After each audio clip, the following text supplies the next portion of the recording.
edition of your favorite fantasy league, which belongs to PML, where we follow all the stats of our Madden league, and we created a fantasy league out of it. I got my partner in crime and my right hand man when it comes to this stuff, Fallen, with me. Go ahead and say what's up to the people, Fallen. How's it going, guys? We're back at it again.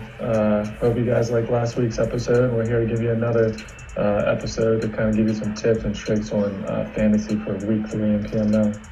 Yeah, and I think we're good sources of tips because I think we're gonna go into week 3 2-0 on fantasy. I got the standings up here. Right now, you're 0-1 because me and you went head to head. You had 152 points and still got the loss on that. I had a really strong week with 169. So you still put up a lot of points. I really had a good week. But you take a look at the standings, the AFC division, you could see we got Drama Man and Natural up at the top, with both 1-0. Then we got Fallen, FK, and JP. Then we got Geeked rounding it out at the bottom of the list, all 0-1. And then you take a look at the NFC division. We got Q, we got Mally Rojo, and we got Nefarious, myself, all at the top of the list. And then we got Burn and LQ Noble at the bottom of the list. And LQ Noble probably had the worst week out of everybody in the first week. And we're going to take a look to see if the second week fared better for him. But first, we're going to jump into Natural and Drama Man. Anybody you want to talk about specifically with this lineup? No, this game came right down to the wire. It was a very interesting game, and actually Natural had the lead up until the Vikings and the Packers just played. He had the lead by 9 points, so Drama just needed Dalvin Cook to either score a touchdown or get some, 90 rushing yards or however, a mixture of it. And Dalvin Cook came through for him. Yeah, and Drama ended up. Yeah, 14.9 points, and you said he had a 9-point lead going into today. Yep. And Natural was actually asking me. He was saying, what happens, because I know the game was replayed between the Packers and the Vikings, but the difference between the other games, there was a recreation of score. In this game, there was no recreation. They just started from scratch. So we're going to use the stats from that game. If it was restarted and they recreated a score, then you have to, substitute that player because you're getting free touchdowns and free points. So that's the only time we'll do that. But yeah, a big comeback victory for Drama. Good for Dalvin Cook to get him those points. And he had a really big week from Jameis Winston, who had 350 yards with 4 TDs and 1 interception, and he also had a rushing touchdown. I mean, one of the better weeks we've seen from a quarterback with 35.06. Jameis Winston, what team exactly is he on currently? Winston is on the Colts. So Winston...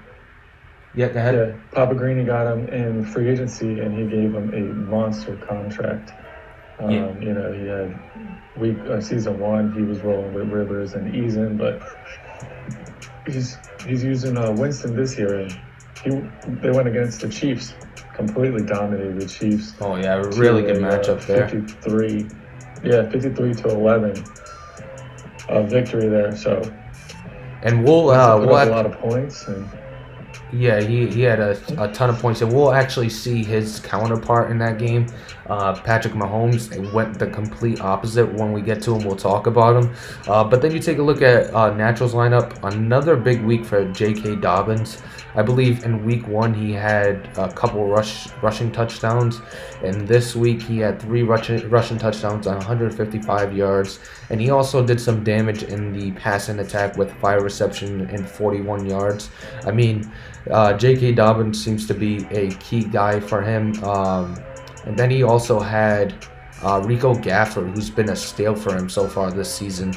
Gafford, I believe, is on the Chargers, and he's being used thoroughly in that offense. Offense that's sitting Keenan Allen right now. Would you say he's kind of a surprise, Rico Gafford, or knowing the Chargers user, you think this was something that people really didn't pay attention to, that they should have paid attention to? I think Gafford's not so much as a surprise as the player. I think the biggest surprise is him actually sitting Keenan Allen. In 2 games, he has 1 catch for 1 yard. I get not wanting to sign him, but he's a 93 overall player, so it's surprising that. And looking at his receivers, they're pretty fast, but they don't always come down with the ball just because they're quick. So it just surprises me that he's not using Allen. But I guess if you're not going to use Allen, you're going to want to use the fastest guy on your team. And he's definitely using Gafford. But I mean, Gafford's a 63 overall, so 57 release. I haven't played the Chargers, and I don't think I've played them this season. I don't think I do. But I feel like if you just press Gafford, you may kind of stop him on the street game. But I don't know how much he's being used in what routes, but he's definitely being used overall. So Yeah, sitting Keenan Allen is absolutely insane to me. I mean, there was a lot of talk last Madden when I wasn't using, I wasn't using Michael Thomas correctly or Alvin Kamara, and I got a lot of heat for that. So it's kind of surprising that the Chargers using somebody like Rico Gafford, but he's sitting Keenan Allen, and nobody's really said much to him about it. I think that's something, you got to give him heat for that, because it's not every day you sit a superstar. Is he an X factor or just a superstar wide receiver? he is an X factor, and he's got pretty good abilities. He's got mid-outer lead and slot-o-matic. So Yeah, and then his X that's factor insane. is max security. So I mean, that's not the. Well, actually, that's pretty decent. Possession catches, kind of the rate goes up. So I mean, he's a pretty solid receiver, and I mean, he's a little slower at 89 speed, but you figure definitely in the red zone, Yeah, kind of want to use him. But he had good stats too last season with Keenan Allen and Mike Williams, both slower big bodies. But I mean, it worked in season one. He had a really good season one, so I don't even know why he would shy away from that. Maybe something happened in playoffs that really left a bad taste in his mouth. But yeah, we'll move on to the next matchup. We got FK NJP up against Burn, and this one was pretty much a blowout, and they were done after this, I believe, the first day of games played, or maybe even the second. I mean, they were done quick, and we knew who won. Burn's going to come out with a win here with the big games from his 2 running backs, then also a good game from Will Fuller, who was your guy. And then yeah, you take a look at most of his lineup had over 10 points. The only one that really was a dud was Blake Jarwin, the tight end, and I believe that was a replacement because he had Devin Ossie, and we know how yeah, that happened. They had to recreate that game. right. Yeah, Jarwin, I think it was just kind of a throw and kick. He may not have known what tight end to use, so he probably just looked at the games. And I believe Jarwin had a decent week one, so he kind of just maybe was going off of that, hoping that he kind of recreated what happened with week one. But regardless, he didn't need Jarwin to do anything Oh no. because everybody else on his team was pretty solid. No one had over 30 points, but he had almost 4 people that had at least almost 20. So, and actually that none of them were even his quarterback. His quarterback only scored 14 points. So pretty solid team overall. I think it was kind of the opposite for him week one. He didn't score as many points. So. Yeah, you take a look at his week one. He had 99. He didn't even break 100 week one. So definitely night and day this week. Yeah, I remember too with the tight end situation. He was really scrambling, and he had no clue who to pick. So Blake Jarwin was just out of the blue. Didn't really think about it, just threw him out there, and he was lucky he was one of them that hasn't played yet. But you take a look at the side for FK. He's got a lot of duds this week. I mean, you take a look at Tutu Atwell.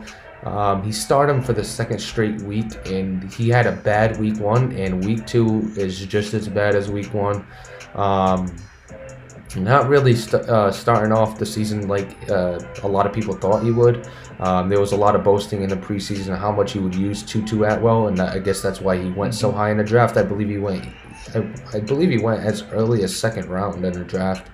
It was pretty early Yeah, he because he had was. a really good preseason. So figured he would get most of the targets on that offense, and it just kind of hasn't produced for the Rams offense so far this season. So Yeah, we know preseason ball compared to regular season ball is totally different, and that's probably the key part there.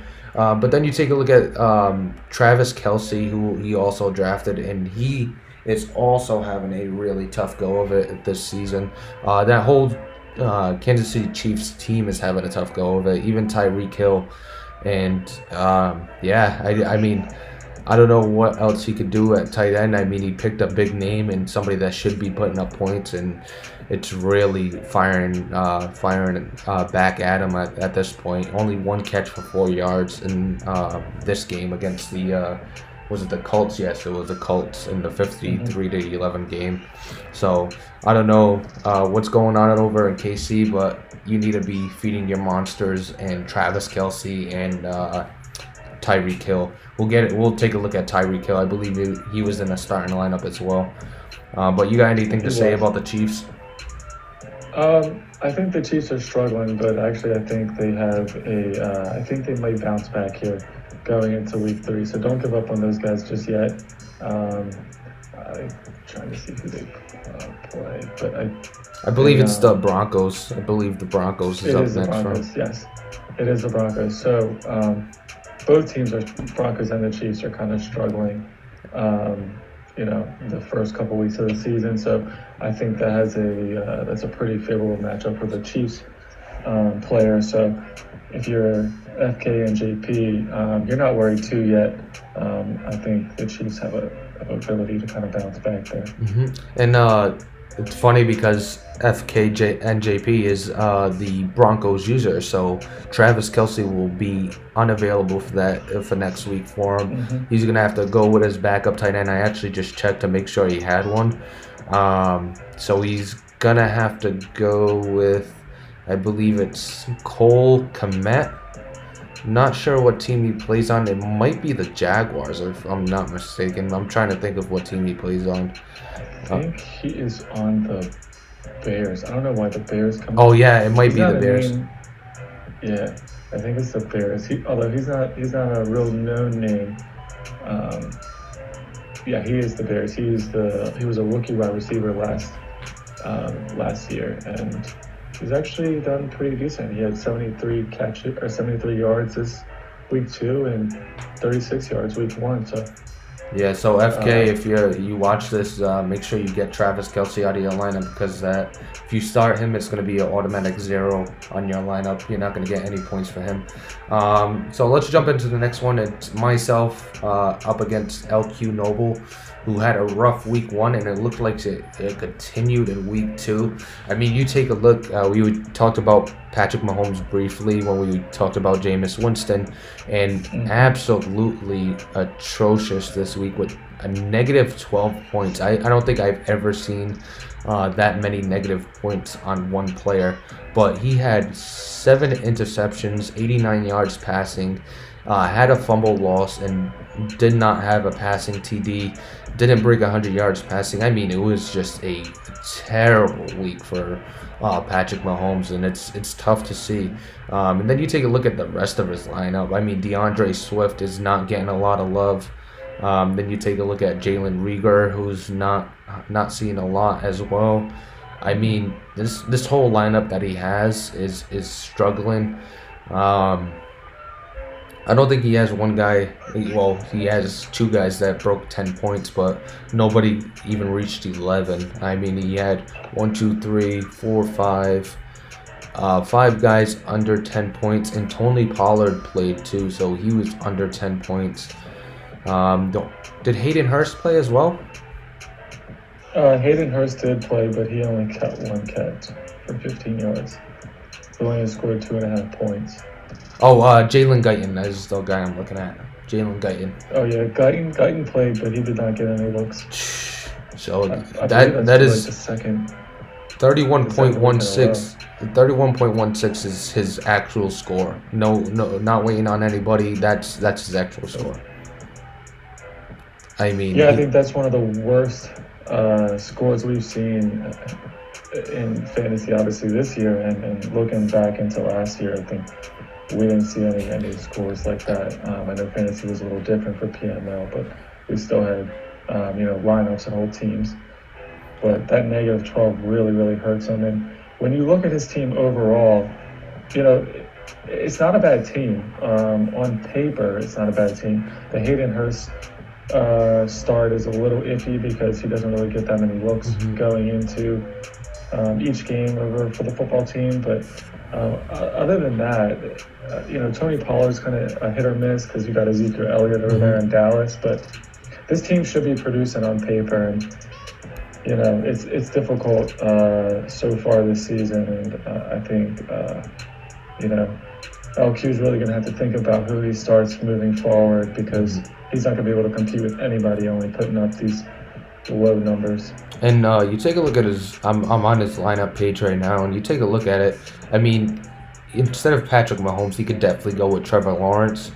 Then he only has the 2 running backs, so he cannot go with anybody else. He only has DeAndre Swift and Tony Pollard.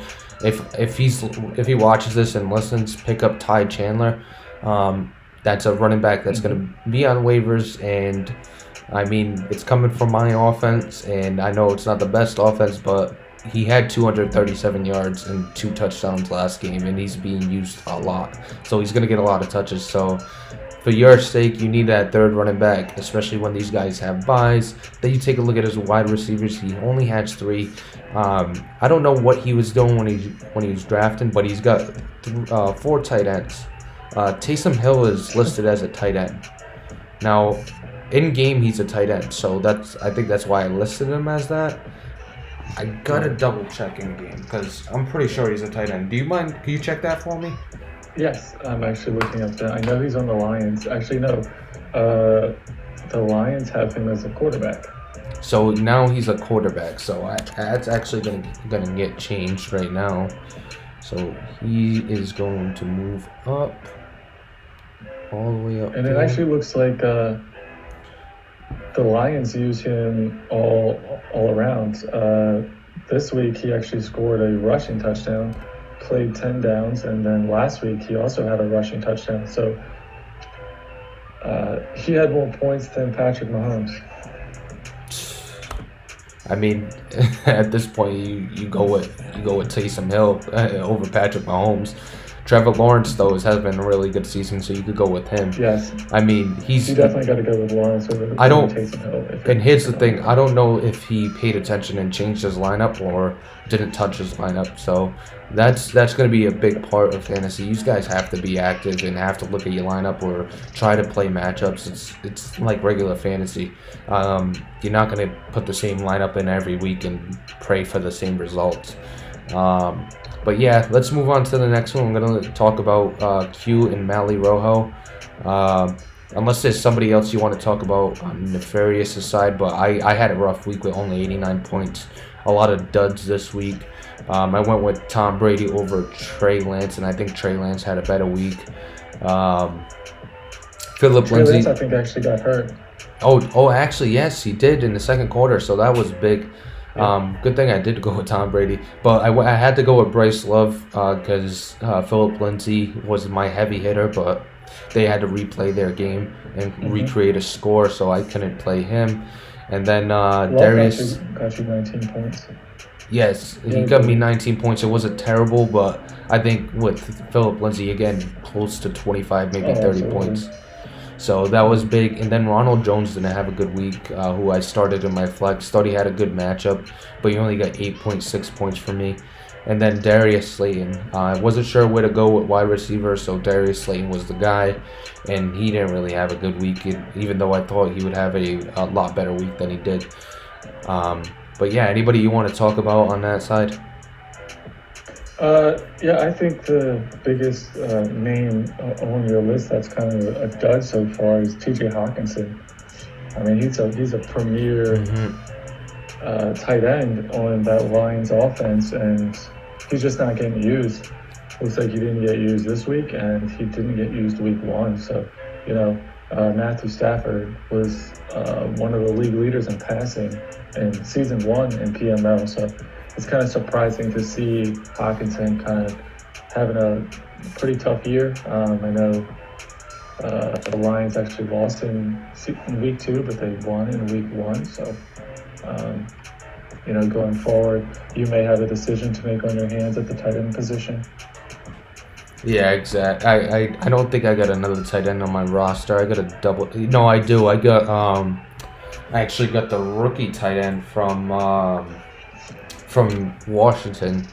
Uh, I forgot his name. Brevin Jordan, I believe it is.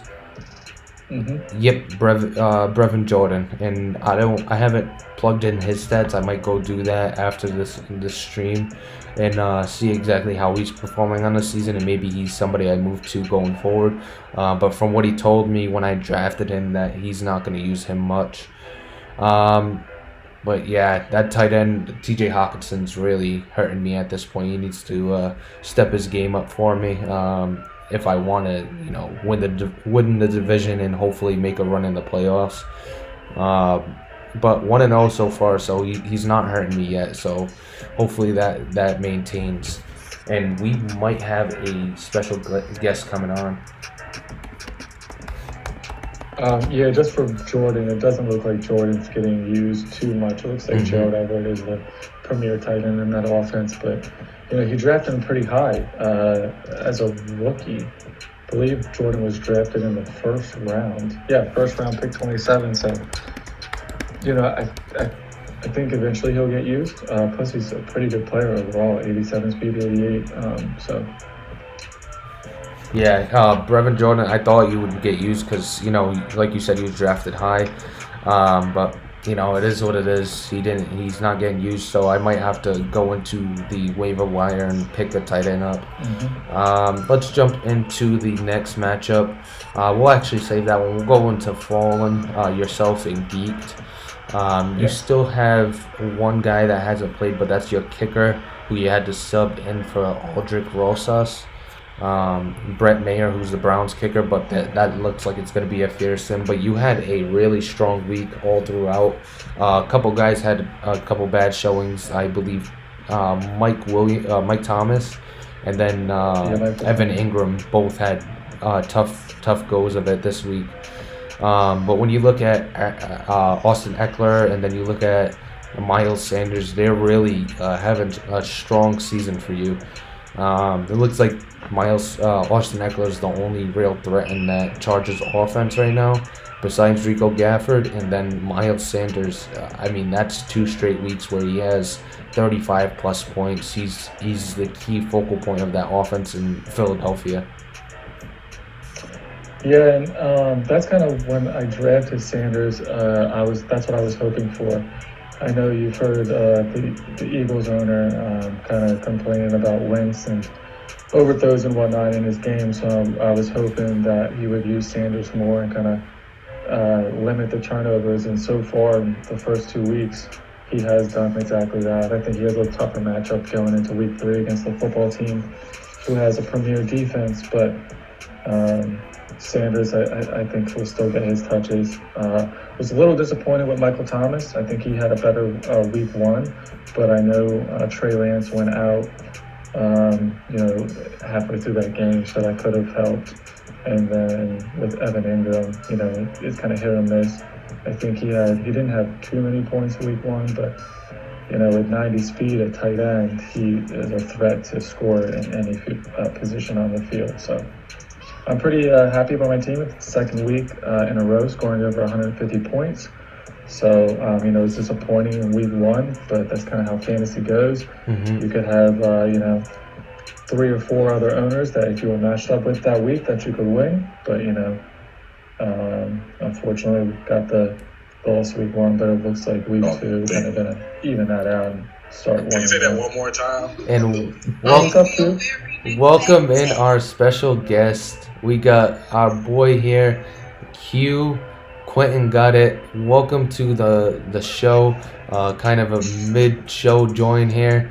We're actually going over Fallen's lineup. He put up 157 points so far, and we were just talking about Evan Ingram, who had a tough week for him. Only 3 receptions for 25 yards. I guess he wasn't a key focal point for your offense, as people don't know you're the Giants user in PML.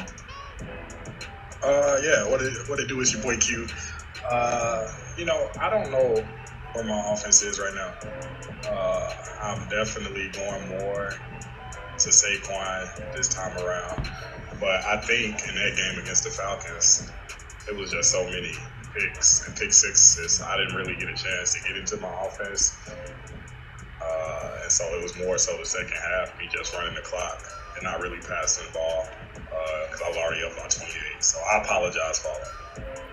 It's okay. And I'm actually looking at your stats from this week.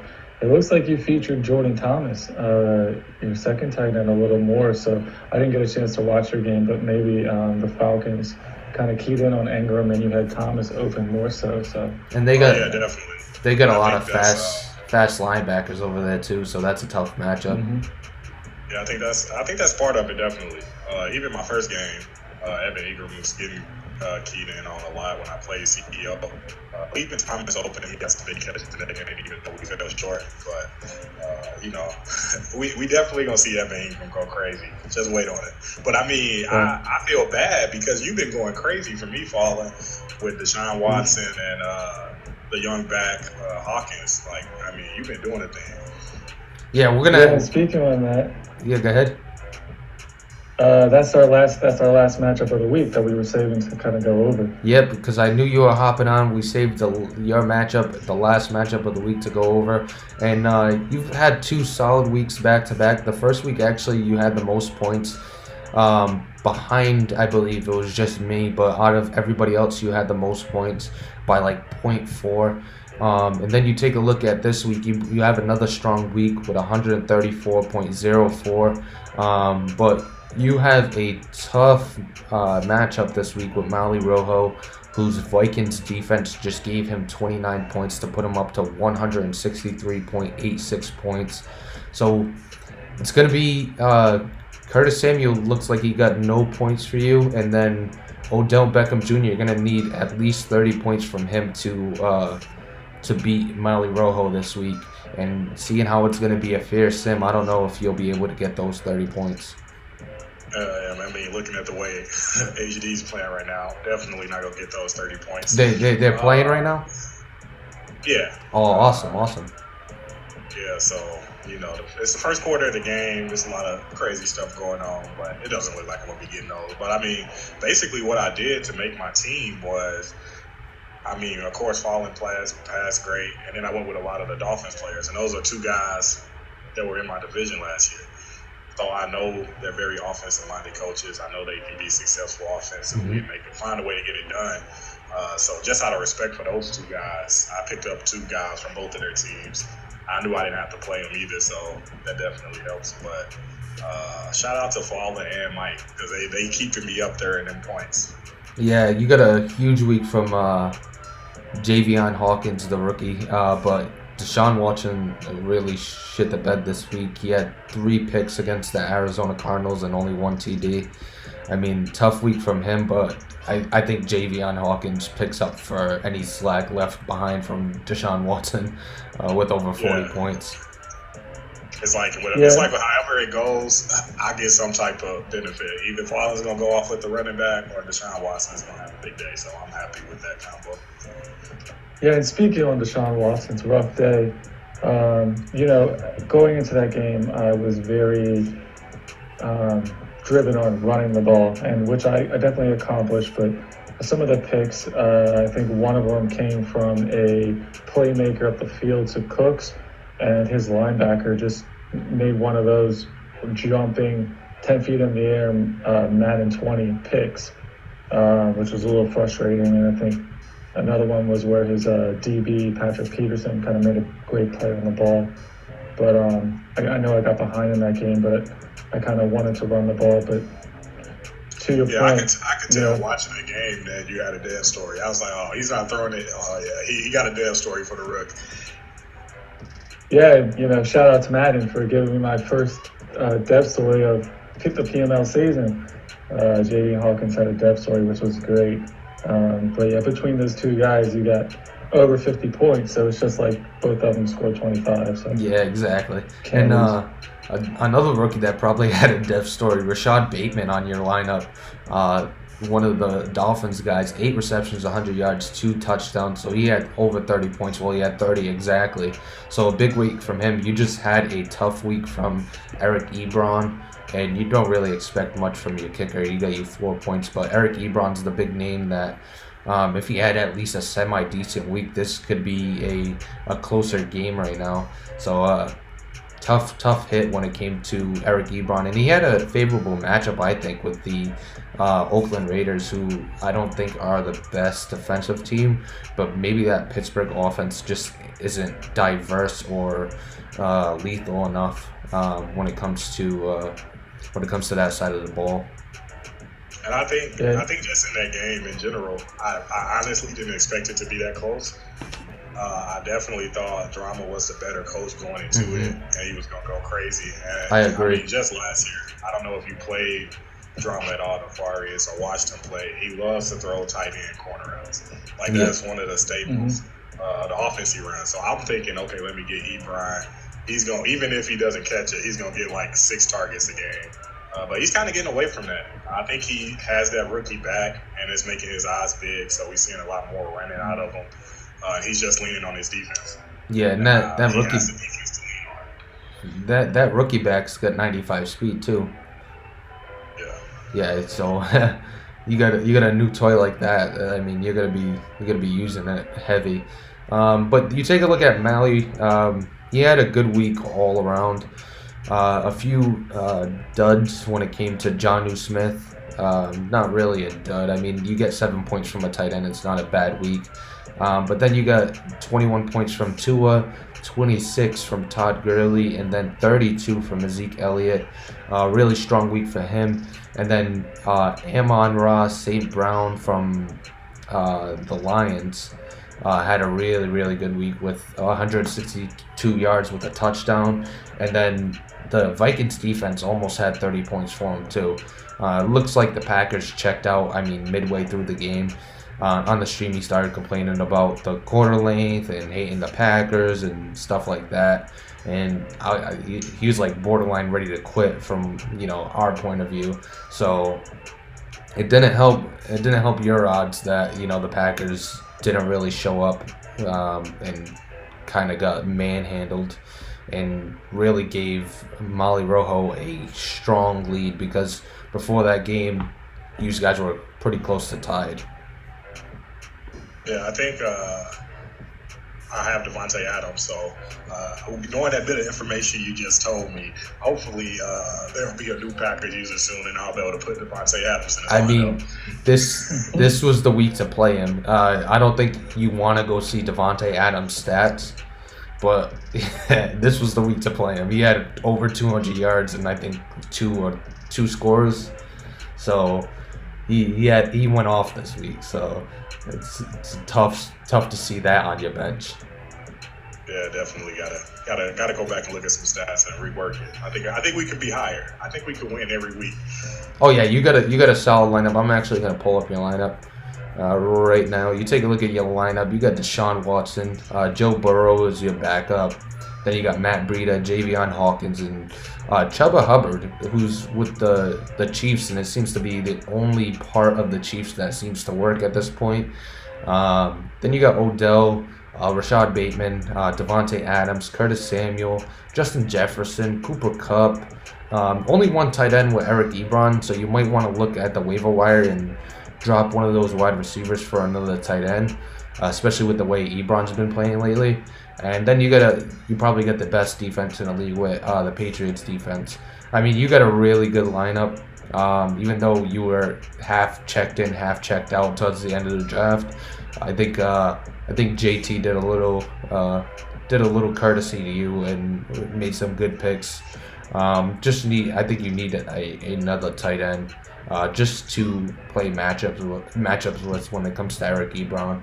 And I don't know. There's a lot of tight ends out there that are getting surprise usages. Like Drew Sample, I believe, had a couple scores first week or something like that. I don't know how he did this past week, but he had a pretty good week one, and he was on our buy or sell little thing that we did with a natural.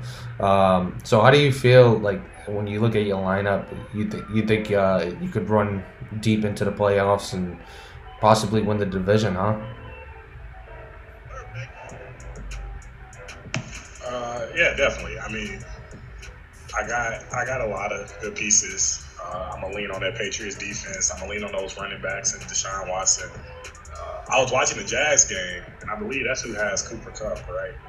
Yeah, I believe so. Yeah, and I think he had 2 touchdowns, and he was actually using them, and I didn't expect him to use them that much. So I feel like if I get the right pieces, and like you said, give me another tight end, play those matchups a little bit better, I definitely think I can win just a lot of matchups in this fantasy, and definitely make a playoff run. Definitely, we in there like swimwear.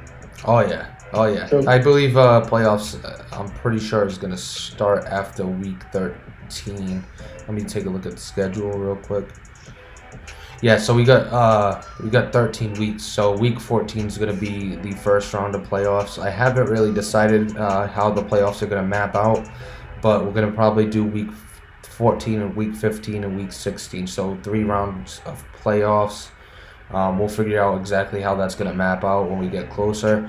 But yeah, we're not going to do week 17. Week 17 obviously is when the starters are sitting. And honestly, in PML with the overusage rule and stuff like that, there's going to be a lot of guys that probably are going to hit the bench a lot sooner than week 17 if they got the season in hand. Yeah, for sure. And then Q, with your defense, because of the Patriots, they had to recreate the game. You went with the Eagles defense. Solid The pick. Eagles defense actually got you 24 points Solid, this week. solid pick. So going forward with that, knowing that, Burton hasn't notoriously been, great with his defense, but, he got you 6 interceptions, 2 sacks, had a defensive touchdown, and even got you positive points with holding the opposing offense to 13 points. So do you feel like you may kind of play your defensive choice based upon matchup, or no matter what, you're going to go with the Patriots defense? That was a great question. I had to laugh because it just shows how I don't want to call them bad, but yeah, how bad the Rams offense is because Spurs defense is not that good. Yeah. But I believe I even had a conversation with Nefarious, and I was like, yeah, let me go get the Eagles. Yeah, just based on the Rams matchup. offense is not. So yeah, it was definitely a matchup thing. Maybe we could switch out. I do that waiver thing, switch them in, switch them out. But that's always pretty much how I play fantasy. Like even when I played it in, like real life NFL, I still kind of played it based off of the matchups. So Yes. I mean, I'll always count the Patriots defense as number one in my opinion.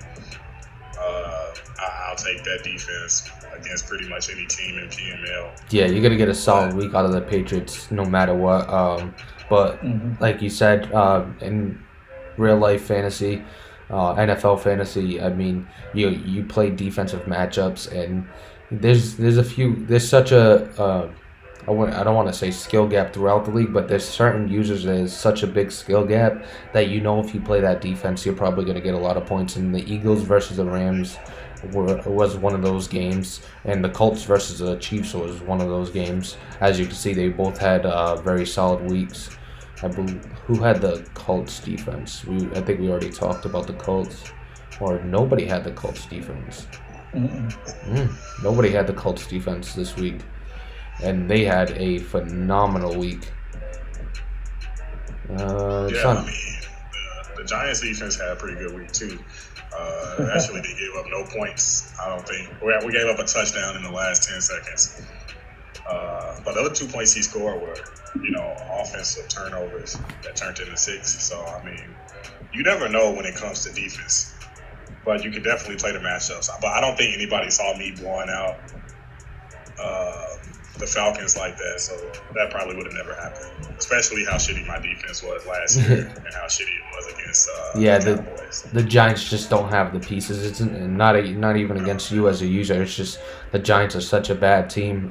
It's tough. It's sometimes tough to play with, and it's really a lot of weights on the user and how good the user is. But really good win against a really good Falcons team. So blowing them out, it's not easy, especially with that roster. So that's impressive. So we're all done looking at the games. We're gonna take a look at the schedule for next week. So you're going up against Geeked, who's having pretty good fantasy as well. I think the only two that's been having a tough go of it is probably LQ Noble, and honestly, after this week, I was gonna say Burn, but he had a solid week himself. I mean, LQ Noble seems to be the only guy that's having a tough go of it. I don't know if he's paying attention to his lineups. But you're going up against Geeked next week, and then we got Fallen and Natural, Drama Man versus FK. Then we got myself versus Mali Rojo, and then we got Burn versus LQ. We'll see if LQ pays attention to his lineup. I appreciate you, Q, paying attention to your lineup and investing. Actually being a part of it. I mean, you're gonna get 5 points here just for being on the stream. We kind of owe you from last week because you did have the most points, because we don't count myself or Fallen when it comes to the most points. It only goes up to the guys that are behind the scenes and just controlling the team. Me and Fallen, we're doing all the man hours and plugging in stats and all that good stuff. So that's why we're always on stream. But it's nice to always get a special guest and get a different opinion. But we're gonna jump into Stardom Situm. So me and Fallen have come up with Stardom Situm for each position. 3 Stardoms, 3 Situms. And we would love your opinion on our list. So we're gonna start with the quarterbacks. Go ahead, Fallen. I believe you had the quarterbacks. Yes, so I did have the quarterback, so I'll go with Stardom, and then we'll get your opinion, and I'll go with my situms. So for this week, I went with Josh Allen from the Bills. He is having a pretty good season so far. I think he's one of the top quarterbacks. And Geek definitely struggled last season, but I think he has a favorable matchup against the Panthers this week in the Panthers defense. I think this is going to be a pretty high-scoring game. So I think Josh Allen has potential to get you at least 20 to 30 points this week. Then I went with Patrick Mahomes, and we already talked about how Mahomes really, really struggled last week. But I think this week he definitely is going to bounce back. He's up against the Broncos, and the Broncos don't have a very good defense. So I see this game going pretty high scoring. And then for my third, I'm going with Derek Carr. And his matchup against the Cowboys, Cammy versus CEO, notoriously CEO has pretty good defense. But so far in the first 2 weeks, CEO has given up a lot of yards. So I think despite Henry Ruggs being out, I think Derek Carr is going to have a pretty good game, and you can definitely get yardage and points with him. Yeah, what are your thoughts on those guys? Derek Carr he still has Rondale Moore, I believe it is. I mean, he still has the weapons to be dangerous. Patrick Mahomes, I don't know if I agree with that. I mean, he had negative 12 points. I think that's a guy I just stay away from. Just given how his morale is probably bottom of the barrel right now. I mean, he had 7 interceptions. I don't know if I could trust Pat Mahomes. I mean, it is a decent matchup, like you said, but I can't really trust that user. But when it comes to Josh Allen and Derek Carr, I completely agree. I don't believe the Dallas Cowboys have the best defense, and when it comes to Josh Allen against the Panthers, I mean, he's been giving up a lot of points himself, so that's a pretty good matchup. I believe last week he gave up over 40. No, actually, he lost 34 to 31, so he's given up over 30 points. and in week 1 he played the computer, so that doesn't really count. Your thoughts on that, Q? Yeah, I definitely agree with Josh Allen. Geek is playing great, even though he ran into that New England defense last week that came back down 27. And then just going on to the Chiefs and Vet, I expect a lot more out of Vet. I thought he could have kind of broken through. I mean, he always been like a bottom coach, but I think he could have moved his way into a B-tier coach with that Chiefs team in that division. I mean, outside of the Chargers, Mike, he go hard, but outside of that, I feel like he definitely could have made some noise, but he hasn't been really showing me anything. When you have, if not the best, the second best QB in the game, I don't think playing the Broncos is going to make a difference. I think he's still going to be running.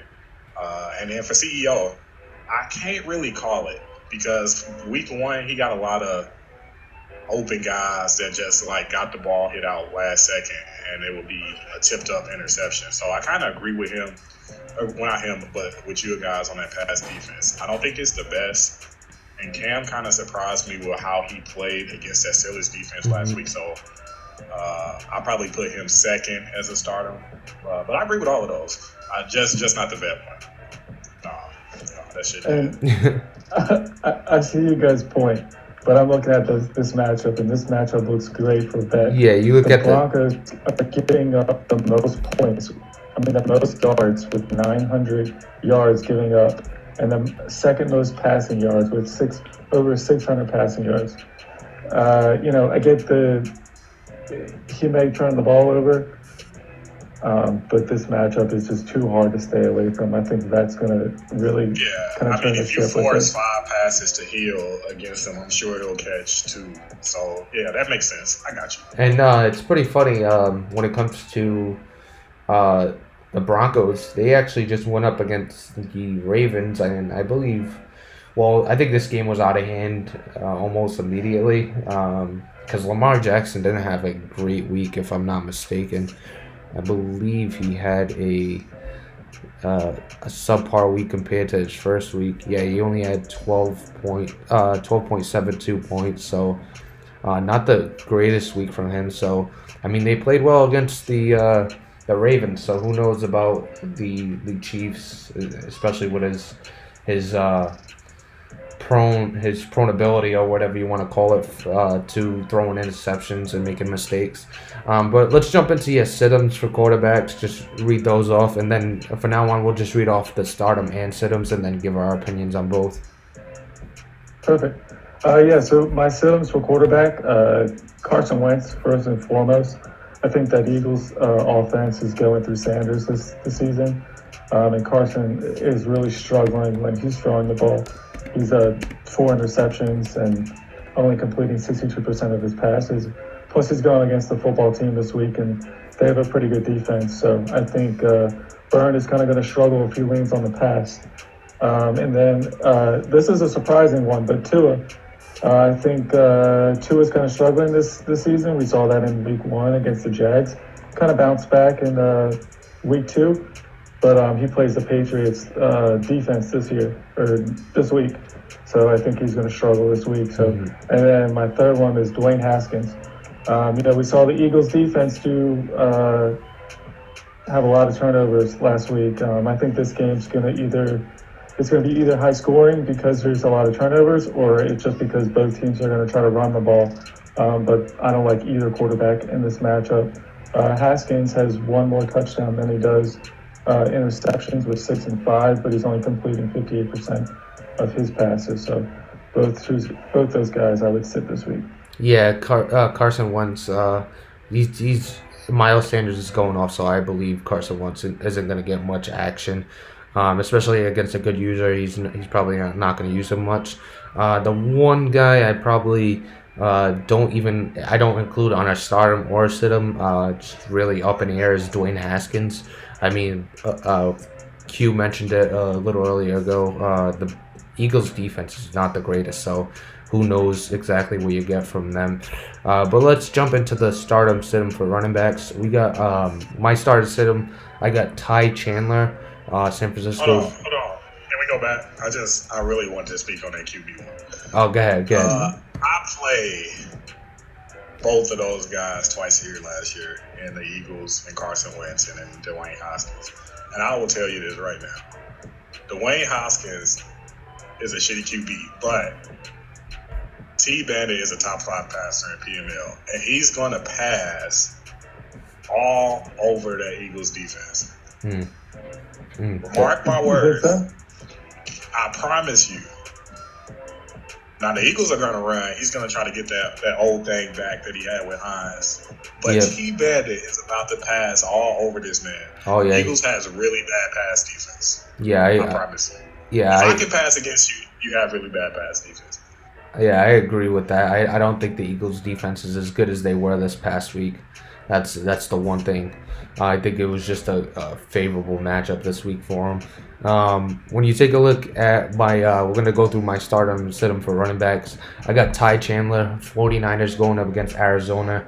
Arizona's given up top 5 in rushing yards, I believe, throughout the season. They just gave up a lot of rushing yards to Javion Hawkins, who's another rookie, along with Ty Chandler. And Ty Chandler just put up 237 yards on Seattle's defense. Then you take a look, Tariq Cohen, who's got a favorable matchup. I believe the Bears are playing the Packers, and the Packers are pretty much checked out at this point. Then you got Matt Breida, who I got on this list. I think he has a good matchup against the Patriots when it comes to running the ball. I don't know about throwing the ball, but they don't have Dante Hightower, and it's a really big part of their run defense, and they are bottom 10 in run defense. Then you take a look at our sit-ems. Jonathan Taylor is going to be on that list, going up against a really strong defense. I think Drama Man's smart enough to focus on Jonathan Taylor, especially with the amount of the volume of carries he gets. Then I got Nyheim Hines, who's playing against my team, the 49ers. We really clamp up running backs pretty well. I mean, Todd Gurley had 94 yards, but it took like 25 carries. He didn't reach the end zone with Todd Gurley, and I mean the only rushing touchdowns we given up are to Russell Wilson on some read options. So that's the only time we've given up rushing touchdowns. And then you take a look at Aaron Jones, who's going up against the Bears. The Bears are got a solid defense, and I don't think Aaron Jones is going to have a good week this week. What are your thoughts on that list? I agree with a lot of their lists, but the part that stood out to me was the sit-ems, and I just want to talk about your game in particular. I don't think that you should be afraid of Hines in this matchup at all. And I definitely think it should be a sit-em if you can stop him. If you can make Goose pass, I feel like good things will happen for you. And I think PML is really interesting to me in the sense that you can play somebody and you can have their card every time you play them, but then you see them play somebody else and they have a close game and you like, how are you not killing this person? Mm-hmm. So I think, it's definitely a matchup thing. And I think that I agree with all your starters and pick'ems, but just that one with Hines in particular. That's just me, trying to be Coach Q on the sideline. If you can stop the run, you don't even have to stop it. If you just allow 2 to 3 yards of play, he's going to have to pass. And when Goose passes, bad things happen. So that's a majority of the league, honestly. Yeah, exactly. But, with Cardinals and just watching this game, there's a lot of RPOs, a lot of RPO stretches. That's his favorite thing to run. A lot of play action crosshairs. And those combination of things work well together. I definitely seen them, throw some audibles in there and it still end up being an RPO stretch. If you can stop those things, I think you'll be fine. Some people definitely get, I won't say lucky, but they definitely get the floor leaf clover with their jukes. But nonetheless, I agree with that. Fawn, I think your list is pretty solid. Your sit-ins are a little rough now. Going into that conversation, Hines was targeted a lot, whether it was in the run game or in the pass game against me, actually, week 2. So I know Goose is going to try to get Hines the ball, who's actually his leading receiver. So even if you stop the run with Hines, I think if you don't watch Hines coming out of the backfield, he'll definitely get his touches. I know he likes to use both running backs, but I think Hines could have a big game, even if it's not in the run game, it'll be in the pass game. And then Jonathan Taylor, I think he is going to be used and abused. I think we've seen that week 1 and 2. And Drama does have some pretty good defense so far. It's like top 10 against the pass and top 5 against the run. But I think all it takes is one run for Taylor to kind of break away. And I think he's a starter no matter who he's playing. We saw the Colts go against the Patriots, and the Patriots have one of the best defenses in the league. And he still ended up getting a crazy amount of yards, over 180 yards. So I think it's tough to stop Taylor in both the pass and the run game. So no matter who the matchup, I think that offense revolves around Taylor. Yeah, I mean that's a tough one, but if it happens, I look like a genius. If it doesn't happen, Yeah, exactly. definitely. That's the kind of logic I use behind that. Just looking at the defense and how well he's been playing defense over in Pittsburgh. Let's jump into the wide receivers and then we'll wrap it up with tight ends and then we'll call it a video because we got to get these lineups in and everything before advance. Yeah, so my start on wide receivers, I have Tyreek Hill, and it kind of goes along the lines of matchups. I know Hill's been struggling this season, but that kind of goes with the struggles of that. But this matchup, all it takes is Tyreek Hill to get away once, and he's gone. And then Deebo Samuel. I know unifiers have kind of been targeting Samuel. I think you have a great matchup against Goose, and I think Samuel has the potential to go off. And then Rondale Moore also goes along lines with the starting with Derek Carr. I think Moore's heavily targeted this year, and it's going to continue this week.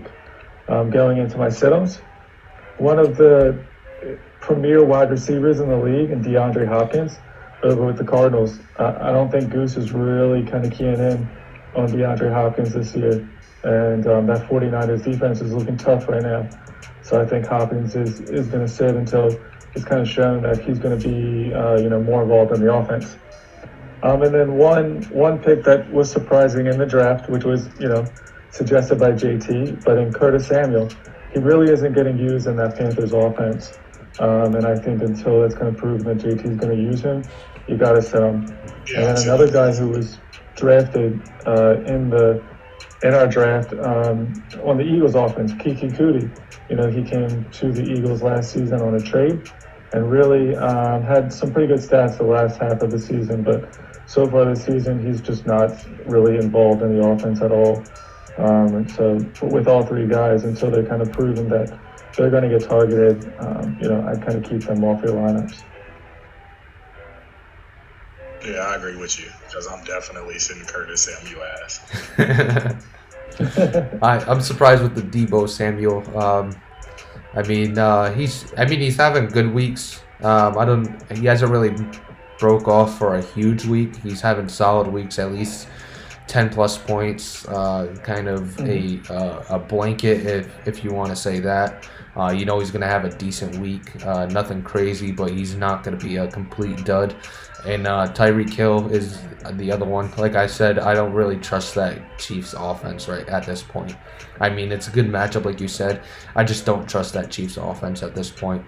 On the other side, Curtis Samuel, it's funny how JT suggests him but doesn't use him in his offense with his 38 running backs. And then you got DeAndre Hopkins. We lost Richard Seymour, but our defense is looking solid. Pretty much play that whenever we have somebody on the other side that could really hurt us, we pretty much give them the space, and we don't really allow that big play. So that's really what we're gonna look for, and make sure Hopkins doesn't get his.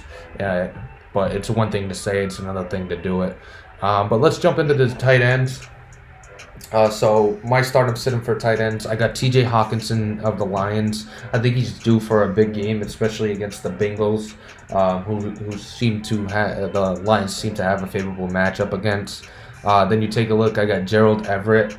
That Washington football team, like Q was saying, is gonna throw all over that Eagles defense, and I think Gerald Everett's gonna be a big part of that. And then I got Noah Fant, who's going up against Noah Fant, who's going up against the Chiefs defense. The Chiefs have been really bad on both sides of the ball. I think it favors the Broncos this week more than it does the Chiefs. That's why I'm going with Fant. And then we got the Siddums. We got Zach Ertz, the Eagles tight end, who hasn't been getting used this week. And I mean this season, and I don't think this week is going to start. I believe that Washington football team has a solid defense, so I don't think it's going to start this week. Then I got Devin Asiasi, who's completely disappeared from that Patriots offense. And I heard that the Dolphins user this cycle is really locking it down when it comes to defense. So I haven't seen him play much, but I've heard good things about his defense, and I don't think Devin Asiasi gets going this week. Then my last but not least is going to be Rob Gronkowski, the Buccaneers tight end, who's going up against the Falcons. It's kind of like what I talked about when we talked about Evan Ingram not getting his own. He got really athletic linebackers, and it's tough to find a lot of space in the middle of the field and towards the sidelines because these linebackers are so athletic for the Atlanta Falcons. So that's pretty much why I got him on the sit-ems. So what do you think about those stardom sit-ems? I actually agree with all of those. New England really not using their tight end. I did see a couple passes to him, but nothing crazy. He still kind of favors Bird. And then the other sit-em, was it Gronk? Yeah, Gronk, the Buccaneers. He's not going to be able to do anything on those corner routes because those linebackers are just entirely too fast. Now, if he puts him in a slot, maybe he'll get something because he gives up slot shit all the time. Yeah. So it'll be pretty interesting. But I agree with all of those. The starters, I need to pick up some of them tight ends. That's all I got for them. I think those three are actually taken. I don't know any. I haven't looked recently. I mean, we had a couple sleeper tight ends in the last episode. Maybe those are two guys you want to look at if you go watch that episode towards the end. We talked about it. Okay. So they're still out there and still viable options when it comes to tight end. I know I'm probably going to be in the market, but as the guy that gets all the waivers sent to him, I can't make my waiver claim until everybody else does. So you kind of got the lead on me there. But yeah, that's pretty much going to do it for this video, unless you got something else to include, Fallen. No, I agree with you. The one that I agree with him. I actually really like that Noah Fant pick. I think the Broncos have also just that matchup for both offenses is pretty favorable. He hasn't really targeted Fant in a numerous amount of times, but he does have 7 catches for 96 yards and a touchdown. But Noah Fant is a very quick tight end, and I think the Broncos user would be he should keen in on Noah Fant, going forward because that offense has speed all over the place. So I think that's a great pick. Yeah, I think it's going to be a little sleeper pick. Hasn't had the best season so far. I mean, he's been solid starter every week, but I think this is a week that he goes off and gets you 15 plus points. But yeah, that's pretty much going to do it for the video. Q, you got anything to say to the people? Not much. Another big week in PML. Week 3, every game is big. I expect me to be on top week 3 as well in fantasy. And I just appreciate you guys having me on. Appreciate you doing the content. I enjoy it. I love it. Keep it going. that'll be it. Hopefully, you hear from me next week. Yeah, thank you for jumping on. Hopefully, yeah, you get the most points next week. You're back on the show. This is what we're gonna do we're gonna try to get a special guest every week. Hopefully, you're not winning every week. It'd be nice to get other guys some right. For me, that sounds good for the show purposes. But yeah, that's pretty good. Pretty much gonna do it for me. Fawn, you got anything to say to the people? No, thank you, Cuda, for jumping on and kind of finding the time to do it. Like I said, this is exciting to have the league going, and good luck to everybody this week. Make sure you get your lineups in, and if you really just haven't been paying attention to your lineups, the first couple weeks, you want to make sure you do so. I don't think we have any bye weeks in week 3, but I do think week 4 starts bye weeks. Mm-hmm. So you want to definitely be paying attention to your team.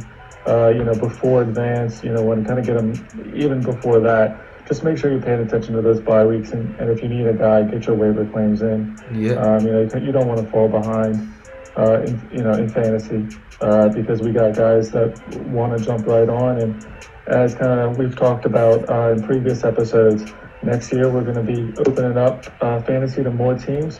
And if you want to be on it, and you want to stay in the league, you got to make sure you're first and foremost keeping up with your lineups every week. Exactly, and we're gonna be looking out for guys that are just pretty much just in the league to be in the league and not really paying attention. And one of those guys on the waiting list could end up in the league a lot sooner than expected. I mean, they won't. I doubt they'll have any arguments with taking over a team and having a chance for content points. I mean, this is all content points. It's all driven by content points. I mean, all you have to do is pay attention and submit a lineup. That's pretty much all we're asking. But yeah, that's pretty much going to do it for us this week. I appreciate Q coming on. I always appreciate Fallen and all the help he gives me. Yeah, that's pretty much going to do it for us. Thank you guys for watching. Hopefully you're enjoying the PML content. Make sure that you like, subscribe, all that good stuff. And make sure that you follow PML. It is the best league out there on the PlayStation system. And, I'm just happy to be in it, just like most of us. But that's pretty much going to do it. Thank you guys. We are out of here.